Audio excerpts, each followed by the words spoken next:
साल 2017 था। मैंने दिल्ली यूनिवर्सिटी से अपना ग्रेजुएशन कंप्लीट किया। उसके बाद एयरफोर्स का एग्जाम एफकेट दिया, साथ में एसएससी सीजीएल की कोचिंग लेना शुरू किया। पढ़ाई चल रही थी, एग्जाम पास आ रहा था, एफकेट का रिजल्ट भी आया। 3.5 मार्क्स से मेरा सिलेक्शन नहीं हो पाया। लेकिन इस सब के बीच में एक चीज थी जो मैं नहीं छोड़ पा रही थी, हर फ्राइडे जाके थिएटर में नई फिल्म खुद से देखना। और ऐसे ही एक फ्राइडे मेरी जिंदगी में अंधाधुन आती है। एक दोस्त से उस फिल्म की एंडिंग डिस्कस कर रही थी, उसको मजा आया तो उसने बोला रिकॉर्ड करके इंटरनेट पे डाल देते हैं। रात में 10 बजे वो वीडियो डाला और 12 बजे तक उस पर 250 व्यूज आ गए थे, जो सुबह 2000 में बदल गए। बस यहाँ से फिल्मी इंडियन की शुरुआत हो गई। ये सब राम कहानी मैं आपको इसीलिए बता रही हूँ क्योंकि काफी लोग मुझसे पूछते हैं 7 साल हो गए लेकिन मैंने अपने चैनल पे कभी किसी चीज का ऐड क्यों नहीं किया।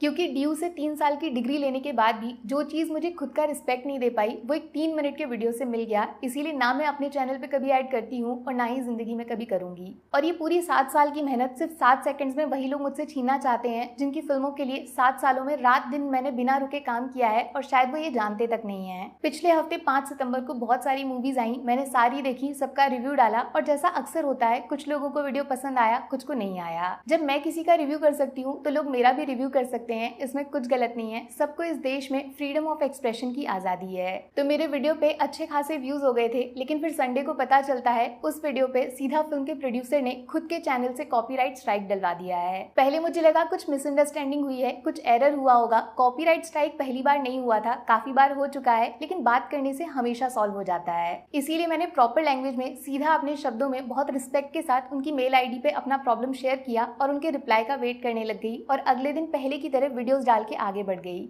मेरे मेल का रिप्लाई तो नहीं आया, लेकिन फिर कुछ ऐसा हुआ जो अगर मैं आपको नहीं बताऊंगी तो शायद सबसे बड़ी बेईमानी मेरी पब्लिक के साथ होगी, जिसको 7 साल मैंने मेहनत करके अपने दम पे इकट्ठा किया है। एक साथ 3 और स्ट्राइक मेरे चैनल पे सेम उसी प्रोड्यूसर ने डाल दी और ये सारे नए वीडियोस नहीं थे, 6-6 महीने पुराने वीडियोस को ढूंढकर उन पे स्ट्राइक डाली गई। अब यूट्यूब की पॉलिसी ये है, अगर 3 बार आपके चैनल पे स्ट्राइक आ जाती है तो तुरंत आपका चैनल वहीं पे डिलीट कर दिया जाएगा। इसीलिए इनको लगा होगा ये तो डर जाएगी, चुपचाप अपने चैनल को बचाने के लिए भीख मांगेगी, फिर ये अपनी कुछ शर्त रखेंगे जो मुझे माननी पड़ेगी। लेकिन ड्यू से 3 साल की डिग्री और 7 साल बिना किसी ऐड, बिना किसी प्रमोशन मैंने चैनल पे काम इसीलिए नहीं किया कि किसी के सामने सच बोलने के बाद भी जाके हाथ फैलाने पड़े। अब मैं आपके सामने एक्सपोज करूंगी ये पूरा रैकेट कैसे चलाया जाता है। बहुत सालों पहले न्यूज़पेपर में नई फिल्मों के रिव्यूज आते थे, फिर उनको खरीद लिया गया। फिर सोशल मीडिया आया तो ऑनलाइन लिखकर रिव्यूज डाले जाने लगे। आप यकीन नहीं करोगे, बिना फिल्म रिलीज हुए इनको पहले ही रिव्यूज लिख के दिए जाते थे, ये वही डाल देते थे। लेकिन फिर जैसे ही यूट्यूब पर नॉर्मल लोग अपना चैनल बना के फिल्मों के बारे में बोलने लग गए, पहले इनको लगा क्या ही फर्क पड़ेगा, कौन इन लोगों पे ध्यान देगा।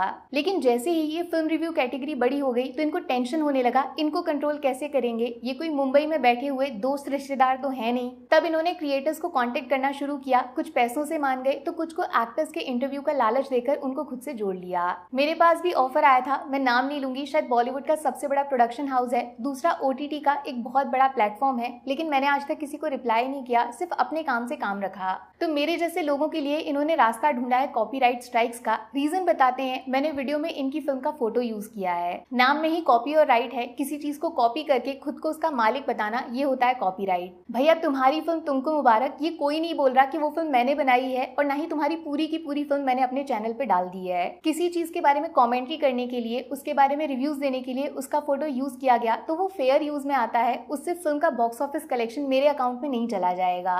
बॉक्स ऑफिस से तो इनको लेना देना ही नहीं है। कोमल नहाटा सर ने विद प्रूफ बताया था कैसे आजकल फिल्म मेकर्स खुद अपनी फिल्मों की टिकट खरीद रहे हैं। जो एक्स्ट्रा खर्चा ये आजकल करते हैं वो हम जैसे क्रिएटर से वसूलना चाहते हैं कॉपीराइट स्ट्राइक्स डाल के।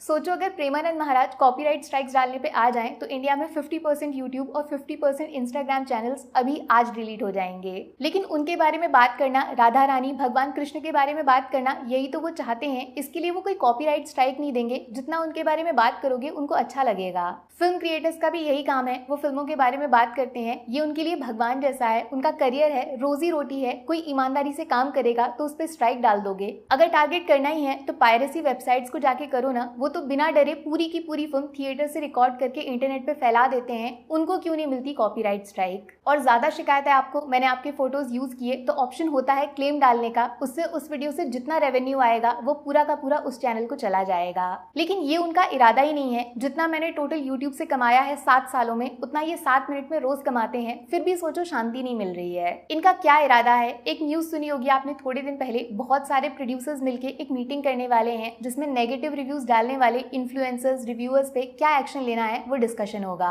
मतलब सब कुछ कर लेंगे, बस एक अच्छी फिल्म नहीं बनाएंगे, और बुरी फिल्म को बुरा बोला तो ये सारे प्रोड्यूसर मिलके कॉपीराइट स्ट्राइक डाल के किसी की रोजी रोटी, उसका पूरा करियर खत्म कर देंगे। और कुछ नहीं, बस एक कंट्रोल सिस्टम बनाना चाहते हैं पेड रिव्यूज का, जैसे न्यूज़पेपर के टाइम में हुआ करता था। पैसे लेकर अच्छा बोलो, वरना डर से अच्छा बुलवाया जाएगा, वरना चैनल उड़ा दिया जाएगा। प्रॉब्लम ये भी है, फिल्म कंटेंट क्रिएटर्स की वजह से पब्लिक अब KGF, कांतारा, लोका जैसी मूवीज के बारे में जानने लगी है, जिससे साउथ की फिल्म भी अब डायरेक्ट नॉर्थ में रिलीज होने लगी है। इनका जो पावर था थिएटर ओनर्स के ऊपर वो ढीला पड़ रहा है, तो कंटेंट क्रिएटर्स को ही खत्म कर दो।